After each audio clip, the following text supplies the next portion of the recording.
하나님 말씀은 마가복음 14장 1절에서 9절입니다.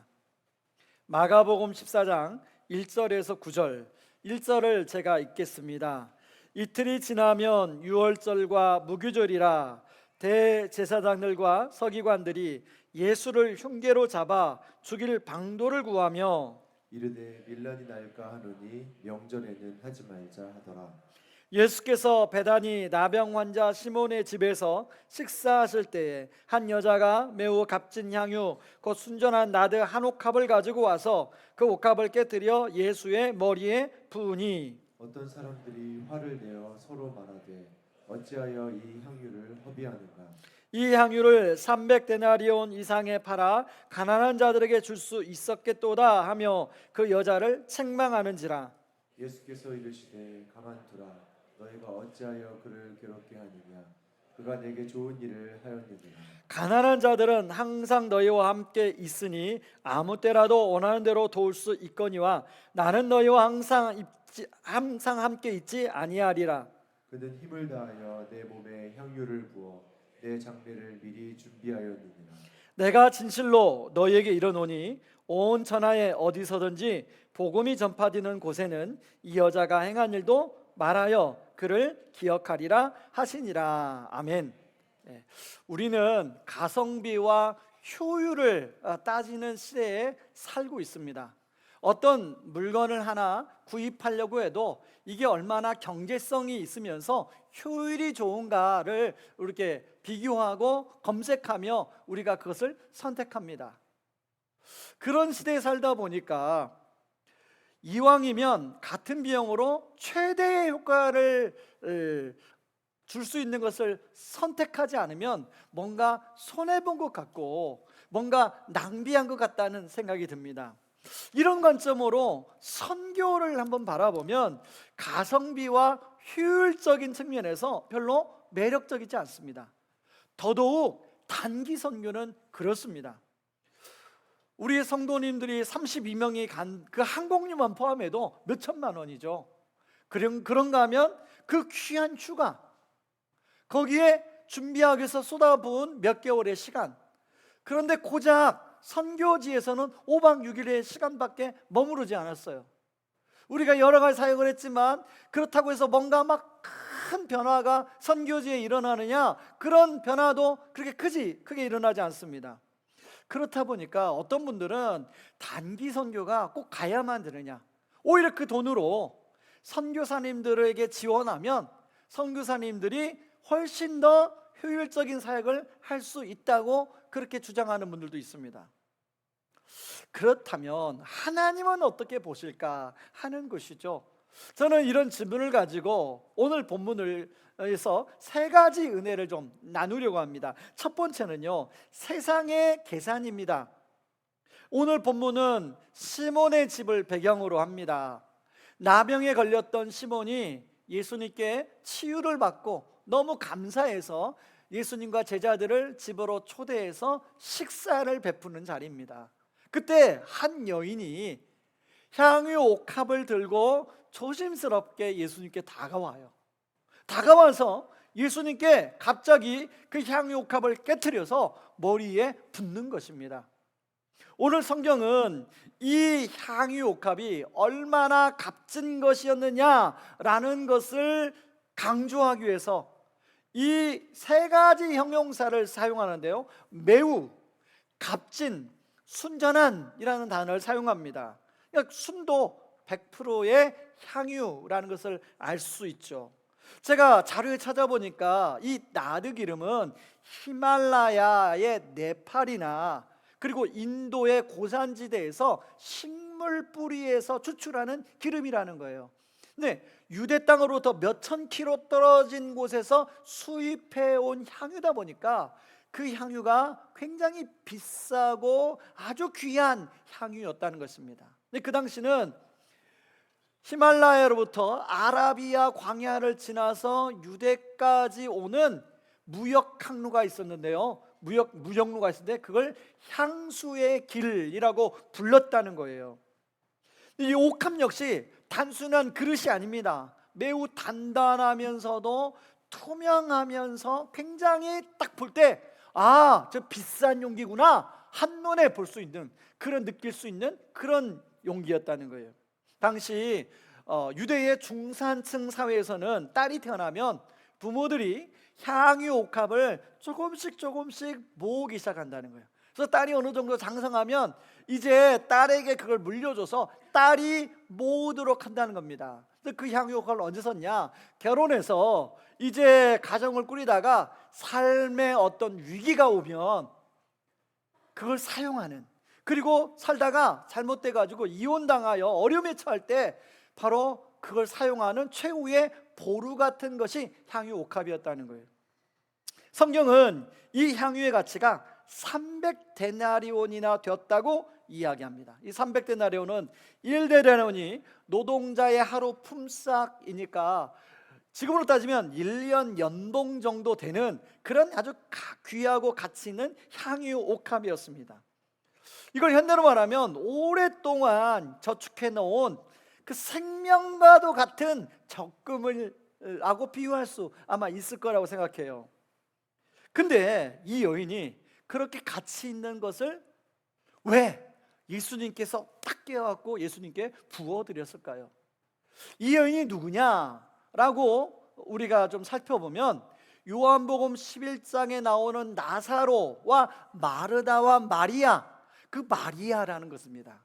자기 오빠를 예수님이 살려주신 것에 너무 감사해서 어떻게 마음을 표현할까 하다가 자기가 그동안 소중하게 생각하는 그 향유옥합을 깨트려서 예수님께 드려야겠다라고 생각을 한 것 같습니다. 그런데 이것을 본 사람들의 반응이 어떻습니까? 4절을 보니까 4절을 같이 한번 읽어볼까요? 같이 읽습니다. 어떤 사람들이 화를 내어 서로 말하되 어찌하여 이 향유를 허비하는가? 여기에 어떤 사람들이 요한복음에서는 가룟 유다라고 이야기합니다. 그런데 동일한 성경본문을 담고 있는 마태복음에서는 가룟 유다뿐만 아니라 다른 제자들도 그렇게 말했다고 그래요. 그러니까 가룟 유다뿐만 아니라 다른 제자들이 볼 때는 효율적인 측면에서는 맞는 말이에요. 그렇잖아요. 효율적인 측면에서. 왜냐하면 이 300데나리온 정도 되면 그 당시에 수만 명을 한꺼번에 먹일 수 있는 그런 돈이었다는 거예요. 근데 그 가치 있는 향유옥합을 깨트려서 그냥 예수님께 쏟아 부었기 때문에 주고 담을 수도 없잖아요.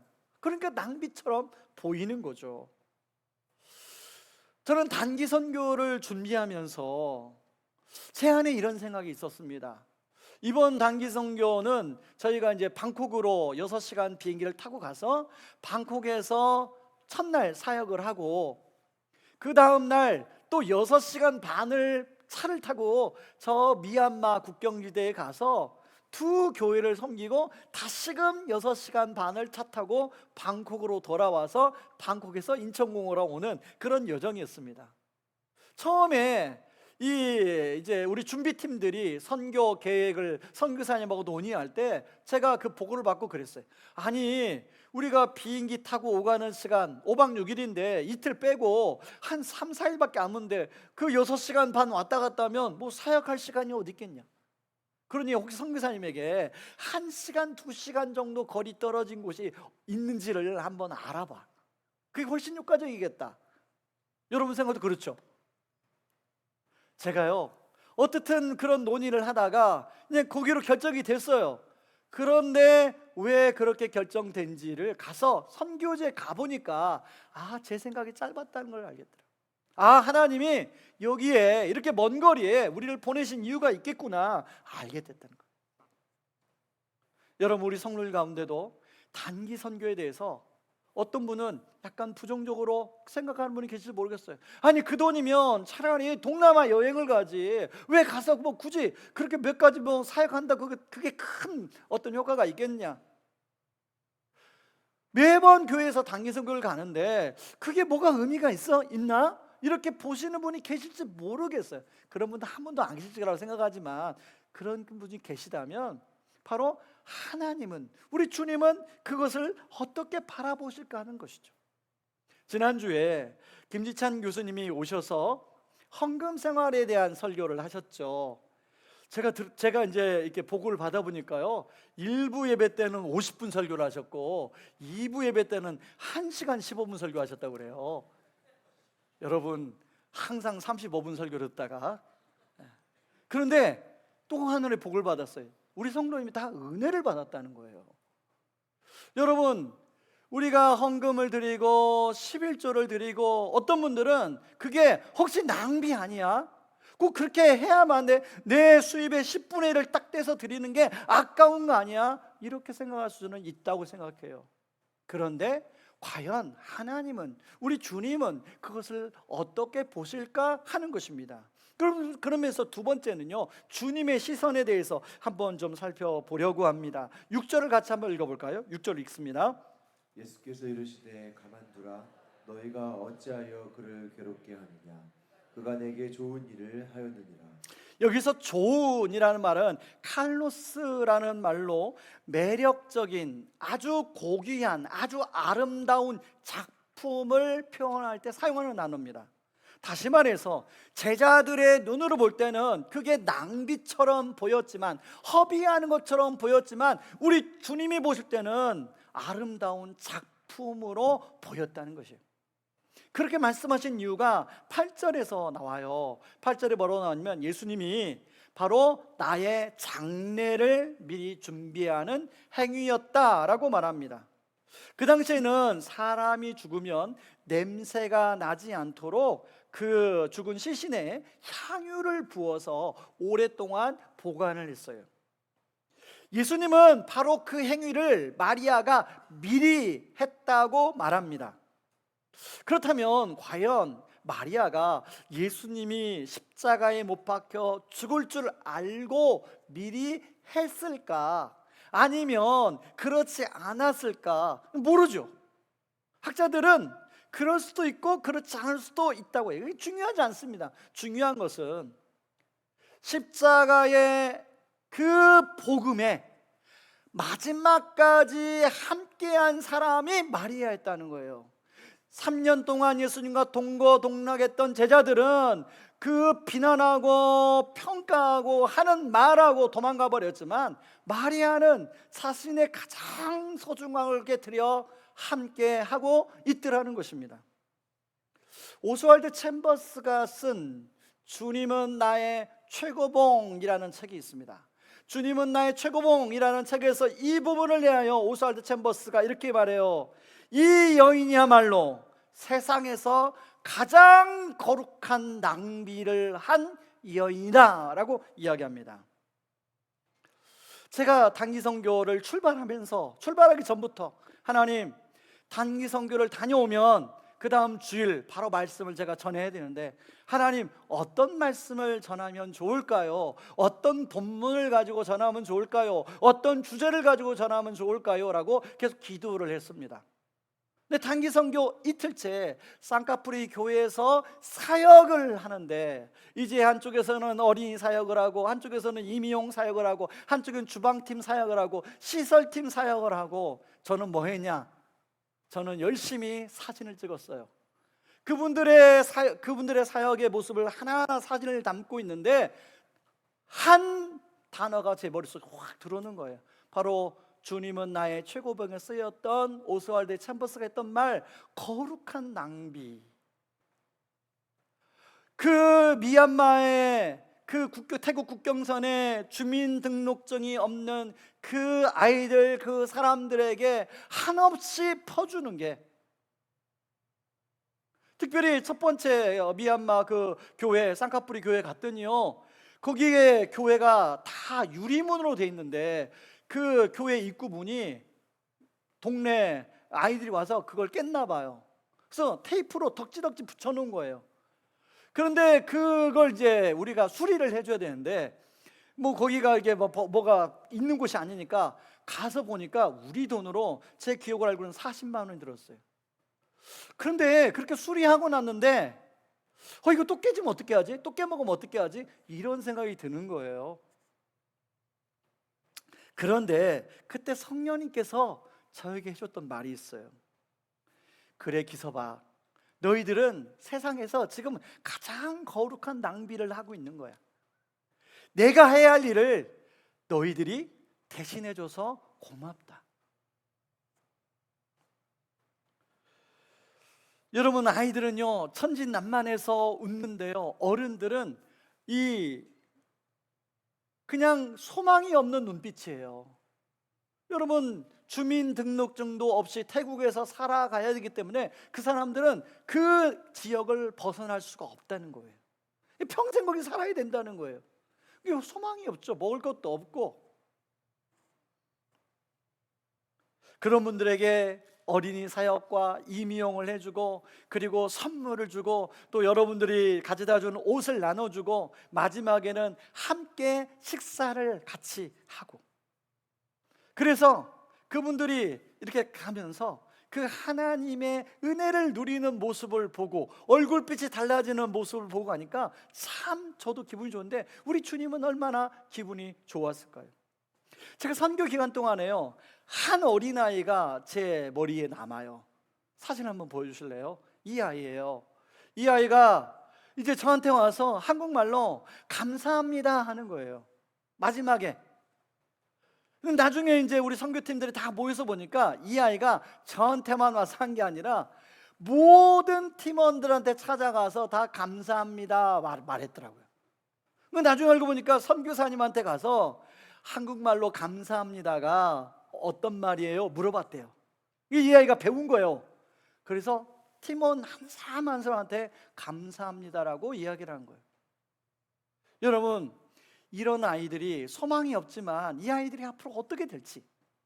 그런가 하면 또 하나 굉장히 인상적인 한 사람이 있는데요, 여러분 사진 한번 보여주세요. 이 자매인데요, 이 자매는 선교사님을 돕는 옆에서 스텝처럼 하는, 사역하는 자매인데, 태국의 명문대학원을 나온, 최고의 좋은 학교를 나온 자매래요. 근데 이 자매가 다른 데 취업을 하지 안 하고 선교사님을 위해서 내 평생 그냥 선교사님 여러 가지 행정적인 거, 또 사역할 때 통역하는 거, 이런 부분을 제가 돕고 섬기겠습니다 하고 선교사님의 양딸이더라고요, 양딸.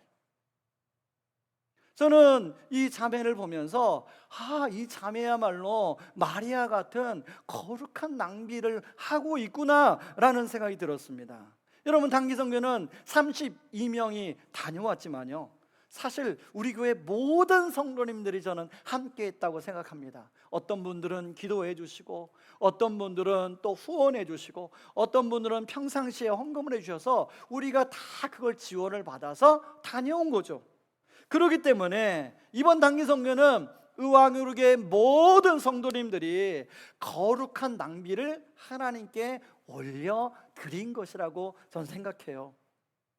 여러분, 우리 성도님 가운데 아직 한 번도 단기선교를 안 가보신 분도 계실 거예요.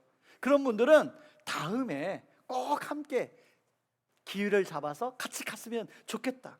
그래서 정말로 하나님께 드리는 기쁨을 실제로 눈으로 보고 함께 느끼고 체험하는 은혜가 있기를 주님의 이름으로 축원합니다. 자, 그런가 하면 세 번째, 이런 거룩한 낭비를 왜 해야 하는 것일까 하는 것이죠. 여러분, 이미 저와 여러분을 위하여 거룩한 낭비를 해주신 분이 바로 하나님이세요. 하나님은 자신의 가장 소중한 아들을 바로 이 죄 많은 세상에 저와 여러분들을 살리시기 위해서 이 땅에 보내셨어요. 그리고 예수님은 친히 그 말씀에 순종해서 이 땅에 오셔서 자신의 삶을 다 불살라 내어주셨죠. 저는 이 거룩한 낭비의 가장 하이라이트는 십자가라고 생각합니다. 여러분, 십자가에서 여러분 일반적인 드라마나 영화를 보면 위험한 역할은 대역을 쓰더라고요. 여러분, 예수님 입장에서 대역을 쓰면 얼마든지 많은 천사들이 있었을 거예요. 그런데 예수님은 십자가에 못 박히던 일에 대역을 쓰지 않았어요. 예수님이 친히 발가벗겨지고, 그리고 온갖 모욕적인 말을 듣고 침뱉음을 당하고, 그리고 창으로 옆구리를 찔림을 당하며 십자가에 못 박히셨어요. 십자가의 마지막에서 외침이 뭐였냐면 내가 다 이루었다. 예수님 말씀하셨어요. 이 다 이루었다는 말은 무슨 말이냐면 테텔레스타인데 값을 내가 다 지불했다는 거예요. 어떤 값입니까? 너희들의 죄값을 내가 다 지불했다고 말씀하고 있는 것입니다. 마치 우리가 아파트 잔금을 치르면서 값을 다 지불했다, 그 단어가 이 단어예요. 예수님은 하나도 아끼지 아니하고 십자가에서 우리를 위하여 모든 값을 다 지불하셨습니다. 예수님이야말로 거룩한 낭비를 한 최고의 분이시죠.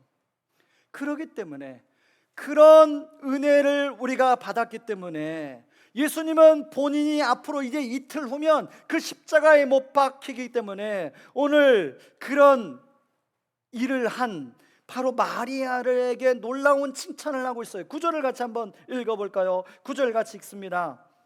내가 진실로 너에게 이르노니, 온 천하에 어디서든지 복음이 전파되는 곳에는 이 여자가 행한 일도 말하여 그를 기억하리라 하시니라. 성경에 보면 수많은 사람들이 나와요. 수많은 사람들의 이름이 나와요. 그런데 이 마리아처럼 예수님이 이렇게 칭찬한 사람은 마리아밖에 없어요. 왜 그랬을까? 저는 두 가지 이유라고 생각합니다.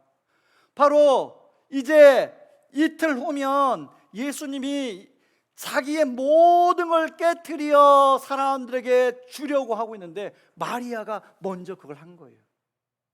그러니까 그 마리아의 그런 마음이 너무 귀해서 이런 칭찬을 한 거죠.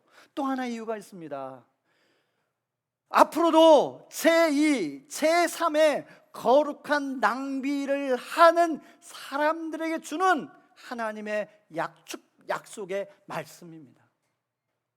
제가 일부 예배 드리고 이제 부서에 가서 선생님들을 격려하는데요, 부서 선생님들이 나누고 있더라고요. 어떤 분들은 유아부에서, 어떤 분들은 유치부에서, 어떤 분들은 잠옷실에서, 어떤 분은 청소년부에서, 어떤 분은 청년부에서 섬기는 삶, 어떤 분은 주차부에서, 예배 준비부에서 섬기는 삶이 거룩한 낭비라는 거예요. 여러분, 이 추운 겨울날 누가 좋다고 지금 누가 돈 주면 저렇게 주차 봉사하겠습니까? 하나님 주시는 은혜로 그렇게 거룩한 낭비를 할 때 주님은 오늘 약속처럼 축복해 주시는 것이죠. 바라기는 왕 우리 교회 모든 성도님들이 정말로 주님의 이러한 축복들을 다 누릴 수 있기를 바랍니다. 지난 금요일 날 이제 새벽에 도착을 했습니다. 그리고 이제 오후 3시에 청년부 수련회 개회 예배를 가서 제가 말씀을 이제 전하기로 약속을 했어요. 그래서 이제 조금 한 2시간 자고 일어나서 몸을 추스려서 이제 이번에 단기선교에 함께 갔던 우리 고등학교를 졸업하고 대학에 이번에 들어간 한 친구를 픽업을 해서 청년부 수련회에 갔습니다. 근데 1시간 정도 같이 가는데요, 그 이제 학생하고 이런저런 대화를 나누면서 단기 선교의 소감에 대한 이야기를 제가 듣게 됐습니다. 그 청년이 그러는 거예요. 자기가 이번 단기 선교가 특별히 의미가 있었다는 거예요. 하나님이 자기 마음에 오래전부터 해외에 가서 보육원을 할 수 있는 꿈을 주셨대요. 그런 비전을 주셨대요. 그래서 이번에 대학도 다 사회복지학과만 지원했다는 거예요. 그래서 이제 입학을 앞두고 있습니다. 근데 이번에 단기 선교에 가서 우리 박영성 정세미 선교사님의 사역을 보면서 자기의 미래를 보게 됐다는 거예요. 자기의 몇십 년 후를 보게 됐다는 거예요. 그러면서 목사님, 그렇게 되려면 어떤 준비를 해야 됩니까? 저한테 물어보더라고요. 그래서 제가 하나하나 로드맵을 그려줬어요. 그렇게 해보겠다고. 저는 그 학생의 이야기를 들으면서 이번 단기 선교는 진짜 거룩한 낭비였구나 라는 생각이 들더라고요. 그런가 하면 금요일 밤 늦게, 저는 토요일날 이제 새벽에 일어났더니 금요일 밤 늦게 목사님, 밤 늦었지만 목사님께 궁금한 게 있어서 질문합니다. 고등학교 1학년 올라가는 우리 이번에 단기 선교 간 학생이 저한테 질문을 했어요. 목사님, 그렇게 사역을 하려면 다 신학교에 가서 목사가 돼야 됩니까? 그래서 제가 뭐라고 했게요? 그렇지 않아도 괜찮다. 이번에 단기 선교에 가서 보지 않았냐? 어떤 분은 자신의 달란트를 가지고 전기로 시설을 고쳐주는 분도 있고, 어떤 분은 그렇게 행정적인 은사를 가지고 단기 선교 팀들이 잘 사역할 수 있도록 행정적인 서포트를 하는 사람이 있고, 어떤 사람은 어린이 사역을 가지고, 어떤 사람은 주방 사역을 하고, 하나님은 자신의 달란트를 가지고 하나님께서 합력하여 선을 이루며 사역하신 분이다. 그러니까 이제 고등학교에 가서 너가 할 수 있는 것을 성실하게 준비하다 보면 네가 가장 잘할 수 있는 길로 하나님이 인도하실 것이다 라고 제가 답을 드렸어요. 여러분, 저는 우리 두 학생만이 아니라 우리 교회 다음 세대, 우리 어린이들과 우리 자라는 청년들, 청소년들이 바로 이런 비전, 이런 꿈을 같이 보고 느끼고 체험하고 경험하는 게 저는 단기 선교라고 생각합니다. 할 수만 있으면 저는 우리 다음 세대들이 더 많이 할 수 있도록 우리 어른들이 뒤에서 서포트 해주고 같이 기도해주고 그럴 수 있으면 참 좋겠다 하는 생각이 들었습니다. 여러분, 뭐 말은 필요 없죠. 여러분들에게 이제 저희들이 어떻게 거룩한 낭비를 하고 왔는지를 영상으로 준비했는데 함께 보시겠습니다.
자격 없는 나를 제자로 부르신 주님, 감사합니다.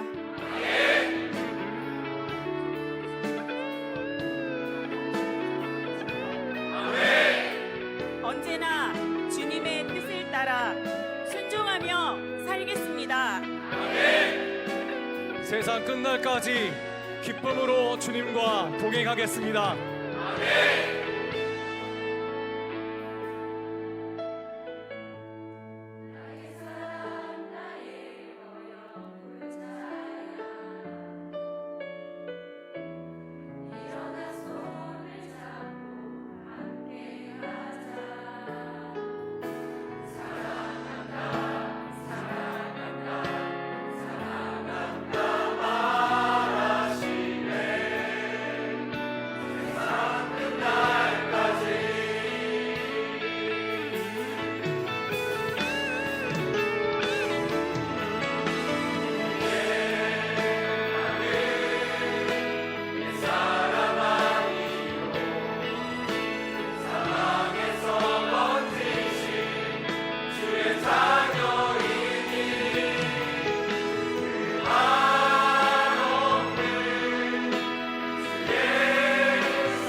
하나님께 영광의 박수를 올려드리겠습니다.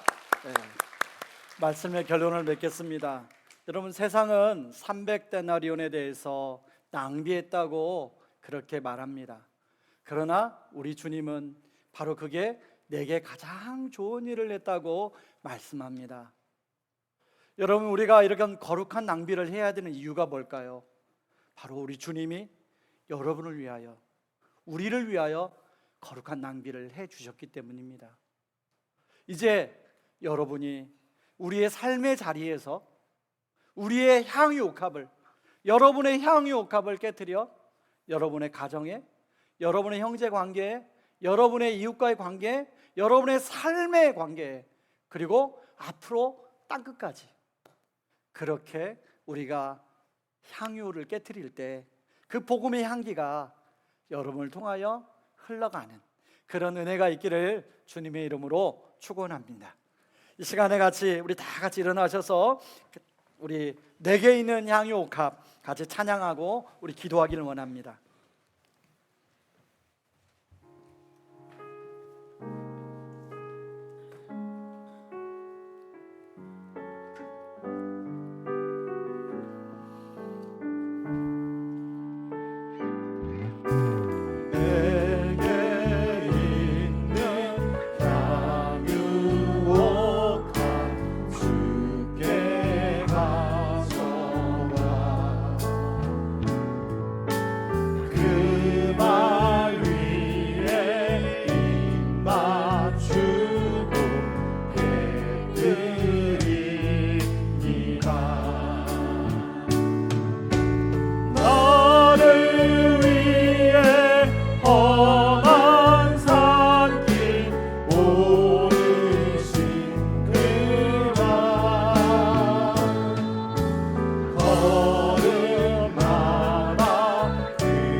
주님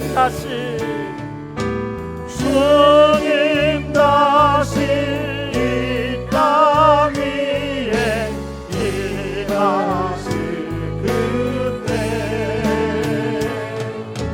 주의 크신 사랑으로 날 받아주소서. 이 시간에 우리 가슴에 손을 얹고 같이 기도하기를 원합니다. 하나님 아버지, 내가 세상의 관점으로 하나님 그 300데나리온을 낭비했다고만 그렇게 보는 관점을 있었음을 고백합니다. 이제는 하나님의 주님의 관점으로 하나님 나의 시각과 생각이 회복되게 하여 주셔서 하나님 나의 삶에 향유 옥합을 깨뜨리는 거룩한 낭비하는 일에 우리를 사용하여 주시옵소서. 그래서 우리의 삶을 통하여 복음의 향기가 온 예루살렘과 유대와 사마리아와 땅끝까지 이르러 하나님 향기가 퍼져가는 그런 삶 살도록 하여 주시옵소서. 우리가 한번 기도하며 나아갑니다. 기도하겠습니다. 고마우신 하나님 아버지, 고맙고 감사합니다. 아버지 하나님, 아버지 하나님 가성비와 아버지 생각했던 아버지 하나님 삶을 생각을 용서하여 주시옵소서. 아버지 하나님 아버지 하나님 위해서 해주셔서 제가 여기에 있습니다.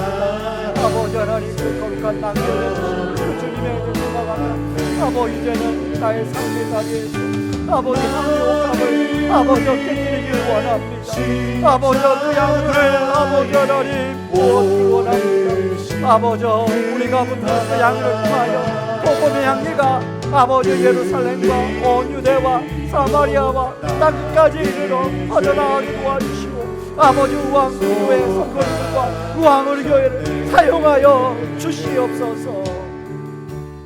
하나님 아버지, 하나님 우리는 늘 세상적인 눈으로 가성비와 효율적인 관점으로만 생각했을 때가 많았습니다. 그러나 주님은 바로 내게 좋은 일을 행하였느니라 말씀하십니다. 이제는 아버지 우리의 삶의 자리에서 우리의 향유 옥합을 깨뜨려 주님 앞에 또 주님이 원하는 그 대상에 붙게 하시고 하나님 예루살렘과 온 유대와 사마리아와 땅끝까지 이르러 하나님 우리를 통하여 복음의 향기가 퍼져나가는 그런 일에 우리 교회를 사용하여 주시옵소서. 이제는 많은 죄 가운데서 우리를 구원하신 우리 주 예수 그리스도의 은혜와 그 아들을 죄인인 우리를 위해 기꺼이 내어주신 하나님 아버지의 측량할 수 없는 사랑과 우리의 작은 헌신을 아름다운 작품이라 격려하시며 땅끝까지 복음의 향기를 전하게 하시는 성령님의 위로와 교통하심이 세상에 계산기를 내려놓고 주님을 위해 자신의 옥합을 기꺼이 깨뜨리기로 결단하는 모든 선교팀원들과 기도로 동참한 우왕우리교회 성도님들 삶 위에 그리고 눈물로 씨를 뿌린 태국의 그 쌍까부리 땅과 그곳에 있는 미얀마 영혼들 위해 이제로부터 영원토록 함께 하시기를 주님의 이름으로 축원하옵나이다. 아멘.